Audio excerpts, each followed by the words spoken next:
Ma'am యూజువల్‌గా fertility ఇష్యూస్‌లో mostly వుమెన్‌నే ఒక major role play చేస్తుంది అని చెప్పేసి ఒక అపోహలో ఉంటారు. So, why don't men and why women? So, ఎట్లా ఉంటుంది అనేది ఒకసారి మీరు చెప్తారా? మన సమాజంలో మాతృత్వం విషయానికొస్తే అది స్త్రీలో జీవితంలో ముఖ్యమైన ఘట్టంగా భావిస్తాం. అలాగే ఈ సంతానలేమి ఇన్‌ఫర్టిలిటీ విషయానికొచ్చినప్పుడు స్త్రీనే ముందుగా బ్లేమ్ చేయటం అనేది జరుగుతూ ఉంటుందనమాట. కానీ ఈ సంతానలేమి అనే దంపతులిద్దరిలో కారణాలు సమానంగా ఉంటాయి. 30% స్త్రీల్లో, 30% మగవారిలో, మిగతా 30% ఇద్దరిలోనూ కారణాలుండవచ్చు.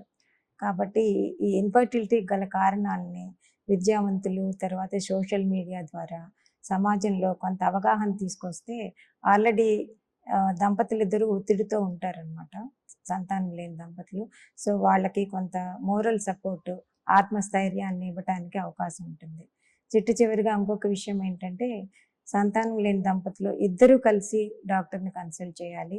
డాక్టర్ ఇద్దరిని ఎగ్జామిన్ చేశాక మొట్టమొదటిగా టెస్ట్‌ల విషయానికొస్తే మొట్టమొదటిగా అడ్వైజ్ చేసేది మగవారికి సెమెన్ అనాలిసిస్ టెస్ట్. సో, కొంతమంది ఓన్లీ లేడీస్ వాళ్ళ మదర్‌తో అలాగా వస్తూ ఉంటారు. కానీ దంపతులు ఇద్దరూ కలిసి డాక్టర్‌ని కన్సల్ట్ చేయాలనమాట. స్త్రీ ఒక్కళ్ళనే బ్లేమ్ చేయటం అనేది చాలా అనాలోచితమైన విషయం.